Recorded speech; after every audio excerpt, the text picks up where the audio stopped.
Greetings. You're listening to Technically a Conversation, a podcast where we share an interesting topic or story with each other and hope you find it interesting as well. I'm one half of your host, Jose, and I'm joined, as always, by my lovely co-host, Isela. How are you doing today? Lovely and hydrated. How are you doing? Good. Just trying to stay out of choreographed knife fights and bitter-tasting chemicals in my buffalo wings. Oh my God. That sounds like it shouldn't be too hard. I try. And if our listeners have no idea what we're talking about, listen to our last two podcasts. We know that our super friends are in the know, though. They are. Now, before we get started, I wanted to announce an exciting new contest, or at least it's exciting to Isela and I. Yes. As we mentioned last week, we had just crossed 400 listens of our podcast. We are well on our way to 500 listens, but we're very ambitious. We want all of the listens. Oh. So if you want to help us get there, please leave us a review. The more reviews we get, the better the chance of us getting featured and attracting new listeners. And we're going to make it worth your while. If you leave us a review and send us a screenshot to one of our socials at greetingstac on Instagram and Twitter, or greetingstac@gmail.com, take a screenshot of the review and send it to us. Once we get 25 reviews, we're going to pick a name at random and give you a Technically a Conversation shirt. Yay! You'll be amongst the first to say you're a Technically a Conversation super friend. You'll be the envy of all your family and friends. If we somehow get 50 reviews, we'll give away 2 shirts. If we get 100 reviews, we'll give away 4 shirts. The only caveat is that we can only ship to the US, Canada, UK, all 28 countries in the EU, and Australia. We wish we could offer this worldwide, but those are the only places our shipping partner can send them. So remember, leave us a review, send us a screenshot at greetingstac on Instagram and Twitter, or greetingstac@gmail.com. Once we reach 25, we'll do the drawing. That's all you need to do to enter. Oh, and live in the US, Canada, UK, EU, and Australia. So with all that out of the way, are you ready to get started? Let's do this. All right, let's get started. So Isela, have you ever lied before? I'm sure. Definitely. Have you ever been hooked up to a lie detector before? No. Have you ever been tied up or bound in chains? No, but from what I've seen when people get their lie detector tests, it looks very similar. They're like have straps across their chests and all kinds of tubes. And I mean, it looks semi-torturous, to be perfectly honest. Like, that would already make me all like paranoid. Have you ever led a secret double life? A secret double life? Not yet. I'm so excited, though. I can't wait. So I wanted to cover Wonder Woman this week to coincide with Wonder Woman Day, which falls on Thursday, October 21st. Right around the corner. That's right. It'll be this week. So what makes this Wonder Woman Day even more special is that it's also the 80th anniversary of one of the world's most beloved and popular superheroes of all time. Can you believe that our little Diana Prince is already 80 years old? Wow. Are you serious right now? I'm serious. Oh my gosh, that's insane. And I think even the evolution of her is really freaking cool. I'll go into that a little bit. Yay! Now, it seems like only yesterday that Queen Hippolyta molded her out of clay and Zeus breathed life into her on the island of Themyscira. Aside from Superman and Batman, who along with Wonder Woman formed the Trinity, no other comic book character has lasted this long. If you ask a rando on the street to name 3 comic book characters, chances are those 3 will be Superman, Batman, and Wonder Woman. Those 3 also happen to be my favorites. Seeing the Trinity sharing the screen for the first time in Zack Snyder's brilliant Batman v Superman brought tears to my eyes. And to this day, I still tear up every time I see that scene. Really? Yeah. Just thinking about that scene right now makes me want to tear up a little bit. Oh, wow. I know I'm super cheesy, but like I said, there's no other characters that I love more than those 3, than the Trinity. Very cool. Unlike other topics where Isela doesn't know beforehand what the subject will be, I clumsily told her what the topic was when we were discussing the subjects we wanted to cover in October, since it's one of our favorite months. So before I spill the tea on Diana, Princess of Themyscira, how familiar are you with this character? Not very. The very first time that I think she came into my life so to speak, was the show, the Wonder Woman show with Linda Carter. I couldn't exactly grasp everything that was going on, but I remember she ran fast and her hair was so bouncy and shiny and black and pretty. And I remember thinking it was so cool to watch, even though I didn't know what the heck was going on. And her lasso was like freaking cool as hell. And then I remember seeing a cartoon a little bit later. That was when I found out about her Wonder Woman jet, which I thought was weird, right? Because it's like invisible. Like, well, how do you know where it is? You like hit it, you hit your head or something. You're like, boom. Oh, there it is. Yeah, no, I agree. That is super weird. Sadly, I don't touch on that in this because I really was trying to keep this around 30 minutes. You know, with a character that has such a long history like Wonder Woman, there's so much to unpack. 80 years, yeah.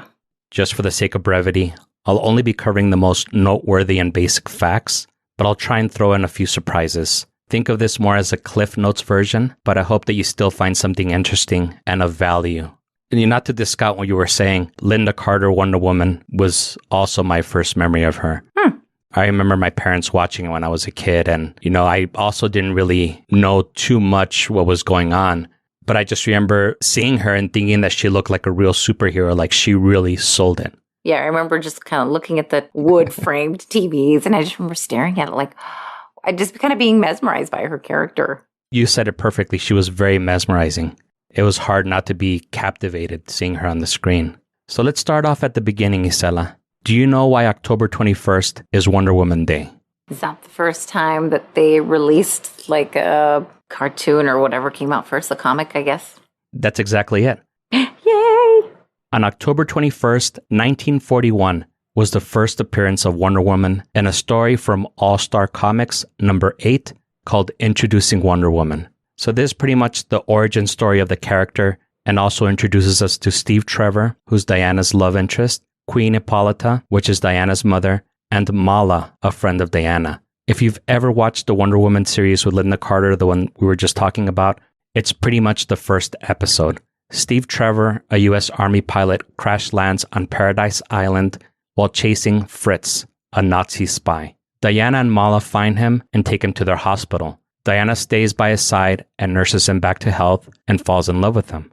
Once he's better, Queen Hippolyta wants to return him back to America. She holds a competition to see which one of the Amazons will be accompanying him and will serve as their ambassador. Diana wants to join the competition, but Hippolyta forbids her. So Diana wears a mask and does so anyway. So the match comes down to Diana and Mala, who are to deflect 5 bullets with their bracelets. Diana deflects all 5. Mala deflects 4, and on the 5th bullet, she's wounded. Diana is declared the winner and unmasks herself. At this point, Hippolyta agrees to let her go and gives Diana the patriotic costume she was most known for in her early years and names her Wonder Woman. As you probably guessed by now, this issue of All-Star Comics was a success, and Wonder Woman got her very own comic and continued the story in Sensation Comics #1. That is so cool. I feel like she was the very first leading lady. So going back to that All-Star Comics #8, I know you're really good at guessing. A copy of All-Star Comics #8 was sold at auction in 2017. How much do you think it sold for? $30 million. I'm just kidding. I'm going to say maybe like 30,000. I'll give you a hint. While this was the first appearance of Wonder Woman, and without a doubt, the reason this comic book sold for so much, she is nowhere on the cover. She's not even mentioned on the cover. The cover shows the Justice Society of America and talks about its 2 new members, Dr. Midnight and Starman. I'll put a picture up on the socials so that you can see what that comic book cover looked like. So knowing that, how much do you think the comic sold for? So I might devalue it then. I'm going to, well, no, you know what? I'll still go with 30 grand. I don't even know what the going rate is. So why am I pretending? Is that your final answer? That is my final answer. It actually sold for $936,233, setting a new record for that issue. That's absolutely ludicrous. Oh, that's almost $1 million. Did it say who the heck purchased it? Was it like somebody in America, like a collector in America? That I didn't look into. I was just curious. That's insane money for I mean, I don't want to resort it down to just paper or belittle it, but kind of is. Wow. It's a piece of history. It is. And to those of us nerds that value that type of thing, we kind of wish we had those $936,233 to buy it. Wow, I know. That's insane. I couldn't find out how many issues were sold back in 1941, but it did sell for 10 cents back then, which would be $2.76 in today's money.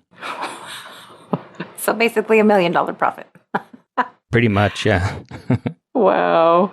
So now that we know Diana's origin story from her comic book appearance, how she got her costume and name, and how she met Steve Trevor, let's talk about Dr. William Moulton Marston, the creator of Wonder Woman, as he's a very interesting person. Right after we return from a quick commercial break.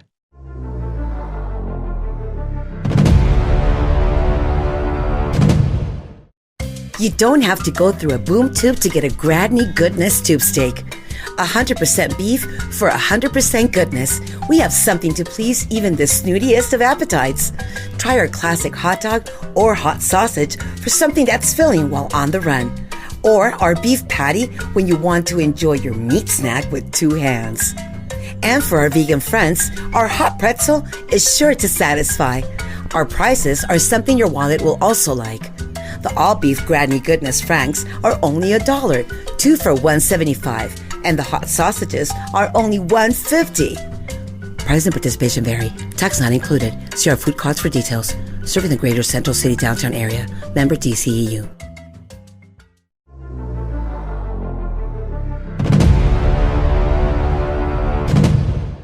So how was your break, Isela? It was lovely. That commercial just makes me think I really need to check that out. It's cheap. It sounds delicious. And who doesn't love hot dogs? Right?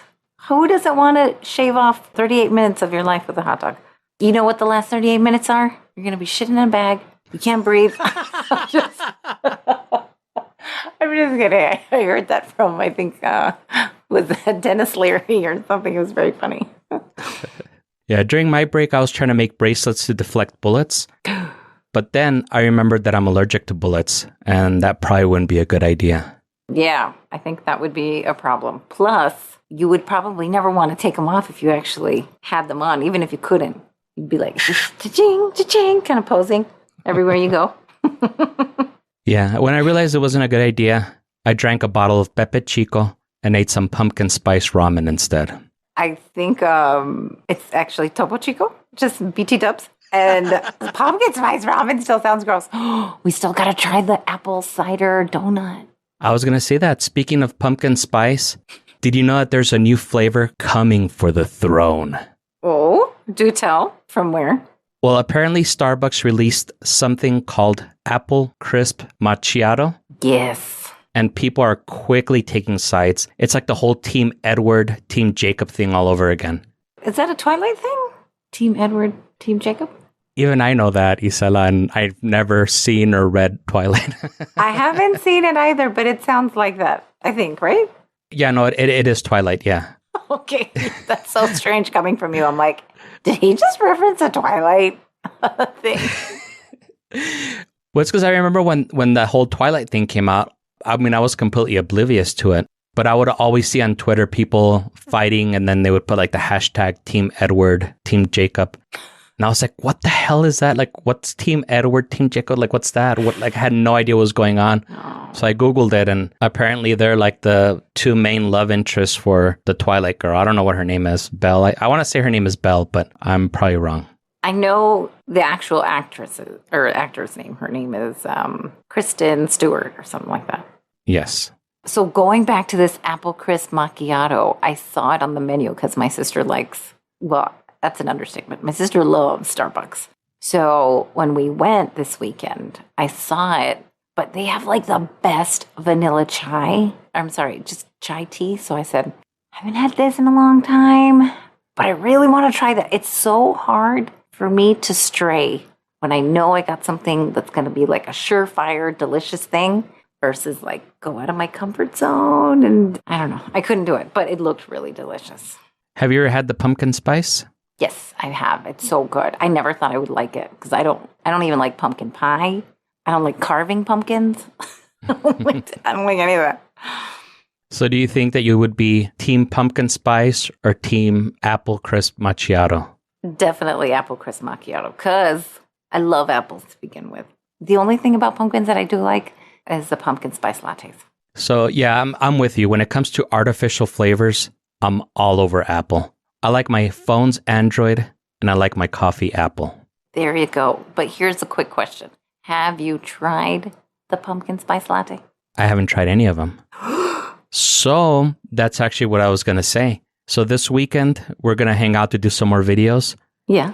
We'll have to do the Pepsi challenge. Yes. With the pumpkin spice latte, the apple crisp macchiato. We have to finally try the apple cider donuts, now that we know they sell them at Dunkin' Donuts. Yep. And we've got to track down a pumpkin spice cup of noodles so you can try it also. So gross. I was totally down until that last part. Absolutely in. Well, I mean, we could try it and then we can report back next week with what we like the most. That does sound like a pretty good challenge. I'm not even going to lie. So that'll be our goal this weekend, aside from recording videos. We're going to be so stuffed. And probably getting sick from that pumpkin spice cup of noodles. But I totally don't want to knock it until I try it. This is true. I didn't think I was going to like pumpkin spice latte. I was like, get that crap out of here. And then somebody bought it for me at work, just, like an off chance. And then it was free. So I said, all right, well, let me try it. And then it's something, this inverse correlation where like the less you pay for it, like the better sometimes it tastes, right? You're like, oh, geez, this was free. This thing is delicious.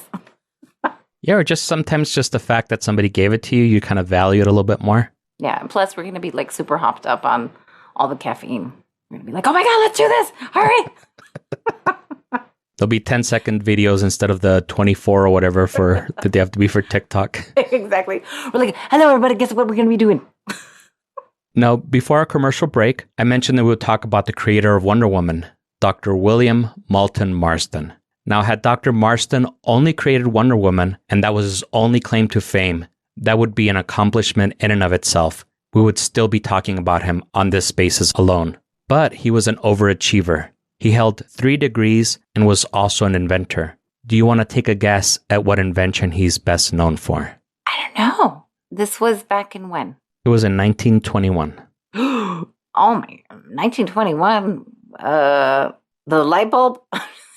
No.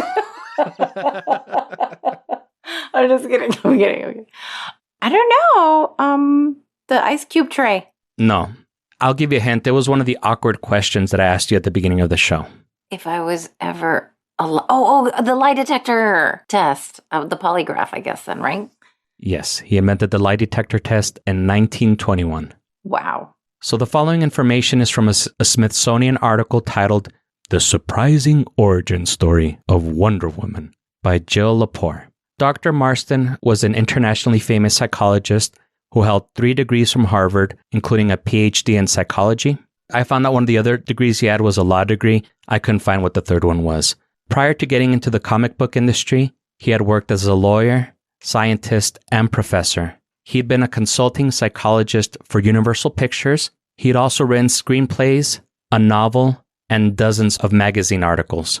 One of those magazine articles that he wrote for Family Circle offered his opinion about comics. Dr. Marston stated that some of them are full of torture, kidnapping, sadism, and other cruel business. But when a lovely heroine is bound to the stake, comic followers are sure that the rescue will arrive in the nick of time. The reader's wish is to save the girl, not to see her suffer. So this quote and this article caught the eye of Maxwell Charles Gaines. He founded All American Comics in 1933. You might have heard of a couple of the comics that he published. A few of the notable ones were Superman in 1938 and Batman in 1939. Some of the other hits were The Atom, The Flash, and Green Lantern. How All American Comics turned into National Comics publication, turned into Detective Comics, or DC Comics as it's known now, is a story for another day. But Gaines was running a pretty successful little comic book empire. Kids couldn't get enough of them. But by 1940, they were facing an image problem. They were criticized for glorifying and celebrating violence, even sexual violence. Parents and teachers are being called upon to ban the books. The Chicago Daily News wrote the following in 1940. Comic books are a national disgrace. 10 million copies of these sex horror serials are sold every month. The newspaper literary editor called for parents and teachers to ban the comics, unless we want a coming generation even more ferocious than the present one.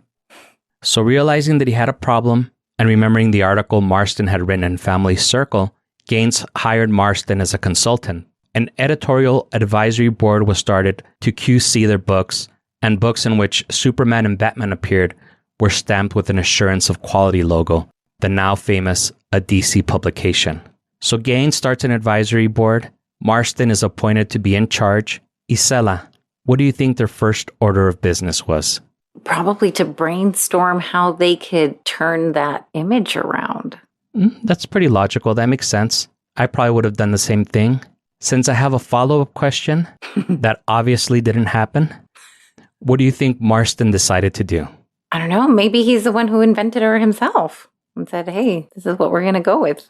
That is actually an excellent guess. According to Marston, the comics' worst offense was their blood-curdling masculinity. The best way to fend off critics would be to create a female superhero. Not the first thing I would have thought of, but I also don't have 3 degrees from Harvard. As you can imagine, Gaines wasn't very impressed by this answer, but he decided to take a chance on him with the condition that Marston write it. So in February of 1941, Marston submits his first draft under the pen name of Charles Moulton and stated that his comic was meant to chronicle a great movement now underway, the growth in the power of women. So we're off to a great start. Wonder Woman debuts in All-Star Comics number 8 in October of 1941. She gets her own book, Sensation Comics, in January of 1942. She's got her golden tiara, her red bustier, blue underpants, knee-high red boots. She's left Paradise Island to fight fascism with feminism. Gaines thought it was good, clean, super patriotic fun. What could possibly go wrong, right? Oh no, that's usually like when things turn around.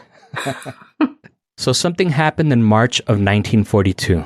Isela, what do you think might have happened? Oh no, I don't know. March of 1942. I don't know. Did she get her own doll? No, not yet. I don't know. Well, what happened was that those prudes at the National Organization for Decent Literature put Sensation Comics on its blacklist of publications disapproved for youth. For one reason, Wonder Woman is not sufficiently dressed. Oh, I get it now. What? That's super ridiculous. I love that she was meant to represent everything like the opposite of fierce. And, you know, she's still fierce, but in like, I don't know, maybe like a maternal, hey, let me take care of you, I'll save you type of way. Still very super, you know, heroic. So it seems like Gaines just can't get a break. So pretend you're Gaines. What would your next course of action be? What would you do if you were in his predicament? Well, I would probably pump out a comic that showed how great and how, you know, she stood for everything pure. Maybe that's the Lasso. Again, very logical. That seems like a very reasonable and sensible thing to do. Yeah. Gaines, however, decided he needed another expert. This time, a female expert. So he brought in Loretta Bender, an associate professor of psychiatry at New York University Medical School and a senior psychiatrist at Bellevue Hospital. So we got Bender on board, we got Marston. Now they're surely going to tackle the issue of excessive violence and sexism, right? I think it's fantastic that he's pulling in all these people from like a psychological background or some kind of psychiatrist background. I don't know what the difference is again. You know what I mean? He's like, I broke this barrier. Now my friends are going to help me break the other barrier or something. How cool. Well, if you couldn't sense the sarcasm in my voice when I asked if they were going to tackle the issue of excessive violence and sexism, then the answer was no. Right. What Bender ended up doing was writing an article based on her experience with children who had been abused who would seek refuge in comics. She concluded that comics were the folklore of this age and worked culturally the same way fables and fairy tales did. As you could probably guess, this did little to end the controversy, and they continued their series of mishaps until 1954, when the Comic Magazine Association of America adopted a new code that stated that all scenes of horror, excessive bloodshed, gory or gruesome crimes, depravity, lust, sadism, and masochism shall not be permitted. Oh, wow. So they actually dropped down the law. They're like, this is it. Now there's regulations. They really had no choice. Again, with all these brilliant people that Gaines was bringing on, none of them had the foresight of saying, if excessive violence and sexism are the problems, let's tone down the excessive violence and sexism. None of them had the sense to do that. I mean, that would have solved all their problems. But again, they all thought that they were right, so they kept on bringing experts to try and, write puff pieces agreeing with them. But, of course, it didn't fly, especially not in the 1940s and the 1950s. Maybe it's the 3 degrees that make them very book smart, but maybe not necessarily street smart. Not street smart like you and I. That's right. We from the streets, yo. I know it's been a few episodes, but I think it's time to bring back the fun facts to finish this story up.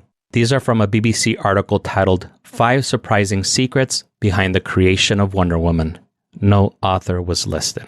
So we had talked earlier about Dr. Marston being the inventor of the lie detector. Wonder Woman's signature weapon, the Lasso of Hestia, also known as the Lasso of Truth, is perhaps a nod to this invention. The Lasso of Hestia compels you to reveal the truth, Isela. Did you know that fun fact? I do remember the Lasso of Truth. I didn't know that it also had this, well, I guess maybe that was its original name of Lasso of Hestia. That's pretty cool. Okay, so let's see if you know this fun fact. Who was Dr. Marston's inspiration for Wonder Woman? It's got to be maybe like an aunt or a mom or something like that. Maybe he saw his mom or aunt in a very superheroic sense. I knew it was coming. It was actually his wife, Elizabeth Holloway, and his mistress, Olive Byrne. What the hell? I was like, oh, this is so sweet. Fuck that dude. What do you mean, mistress? Oh, sorry, folks. That's pretty fucked up. Well, let me explain the situation to you. They all lived together in a polyamorous relationship, and each woman had 2 children with Marston. Oh, wow. Now, in order to avoid being ostracized by the community, they came up with a cover story that Olive was Marston's widowed sister-in-law and had taken her in as a kindness. Even after Marston's death in 1947, the women continued living together for the rest of their lives. Oh my gosh. According to the legend, Olive Byrne, the mistress, served as the visual inspiration for Wonder Woman, right down to the bracelets that Olive would often wear. It is believed, however, that Elizabeth was the one that gave Marston the idea to create a female superhero. She was also a highly educated woman, and like her husband, also had a degree in law and psychology. So I would kind of say the inspiration for Wonder Woman's intelligence was probably down to Elizabeth. The wife. Wow. Oh my God, that alone is mind-blowing, because oh my God.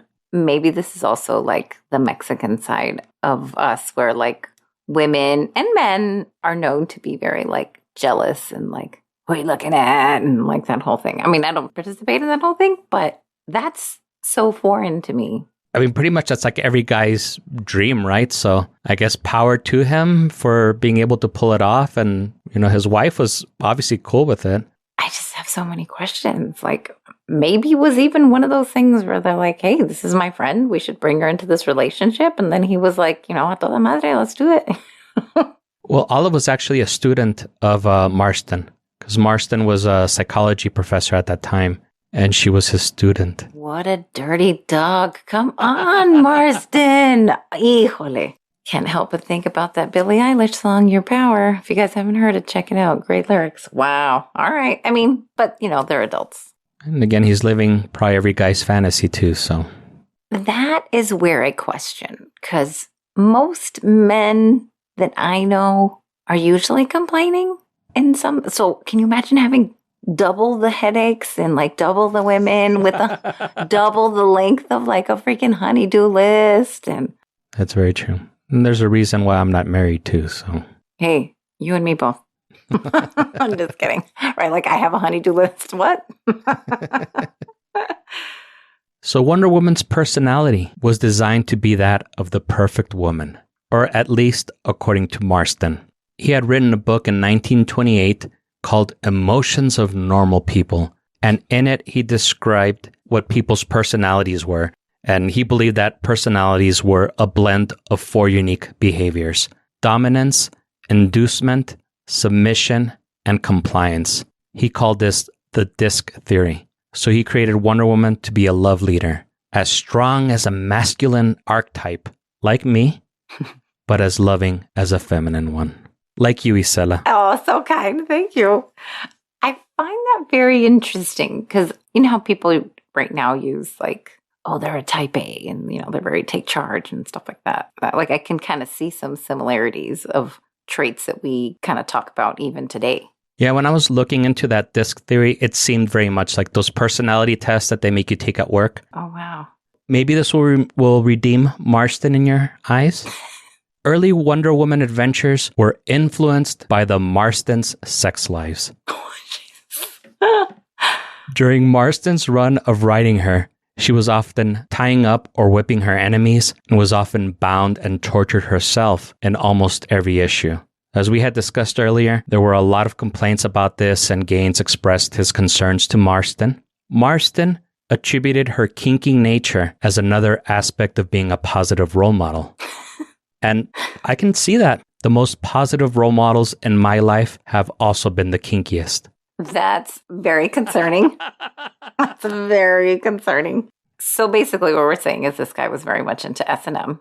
Yep, that's exactly what he was into. Wow. We're learning a lot about this guy. But again, it does make sense. Look at her. She's tying people up, but then like gently talking to them. Yeah, I get him. Maybe this will redeem Marston in your eyes. Marston was a feminist, and Wonder Woman was his propaganda. Now, despite some of the problems that we mentioned earlier with his portrayal of Wonder Woman, he did truly believe he was doing it with the best of intentions. Marston grew up during the suffrage movement and was a supporter of women's rights. Other women and activists agreed. Gloria Steinman pushed for Wonder Woman to appear on the cover of the first issue of feminist magazine, Miss. She was also on the 35th and 40th anniversary issues. Marston viewed women as the superior gender and believed their loving nature made them better leaders than men. Wonder Woman was his vision of the ultimate role model. That's really beautiful. I'll give him that. That is pretty beautiful. I don't know if I'm also biased, but I think every yin has its yang, and, you know, women are a little bit opposites of men when it comes to, and this is not all of them because I don't want our super friends to come after me and be like, shut up, Isela, you don't know what you're talking about. But just in general, women tend to have just a little bit more patience and, at least that was the case in my house for sure. My dad was like, oh, get out of my face. My mom would be like, what do you need? What can I help you with? So yeah, the mom was always like the more loving one, and the dad was more the practical, what can I help you with? There you go. Just fix it. Well, the majority of my friends are women. I have a lot more women friends than guy friends. And going back to what you said, I think you do have to be very patient to have me as a friend. So That's not true. That's not true. You make yourself sound so slow. You're not slow. No. So I think there might be some truth to what you're saying. Also, that's why women might have the babies, because we're a little more in tune with that. I don't know. I could be wrong. But that's really fascinating. How beautiful that he modeled her to be kind of like this perfect woman. Yeah. And all that about the polyamorous relationship that was all kept secret until it wasn't very long ago that it came out. And it was just because one of her children kept on pressing her on it. And she said, okay, I'll just answer your question this once and you're never to ask me again.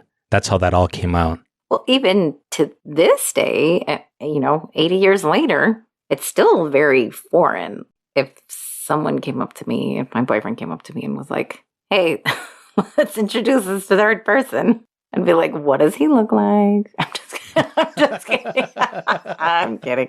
But I think that it, for the most part, is still pretty foreign. So they were pioneers in several aspects, I don't know if that's good or bad, but obviously it worked out, Very true. Yeah. And on that, we hope that you enjoyed the show and you join us again next week.